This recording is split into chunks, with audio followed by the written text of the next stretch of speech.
السلام علیکم ورحمۃ اللہ وبرکاتہ۔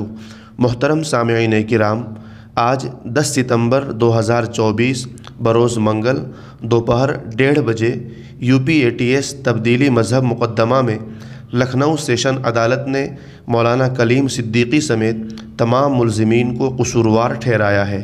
عدالت کل سزا کا تعین کرے گی۔ مولانا سمیت تمام ملزمین کو تحویل میں لے کر جیل بھیج دیا گیا ہے۔ جن دفعات کے تحت عدالت نے قصوروار ٹھہرایا ہے اس کے مطابق ملزمین کو زیادہ سے زیادہ عمر قید کی سزا اور کم سے کم 10 سال کی سزا ہو سکتی ہے۔ کل عدالت فریقین کی وکلاء کے دلائل کی سماعت کے بعد سزا کا تعین کرے گی۔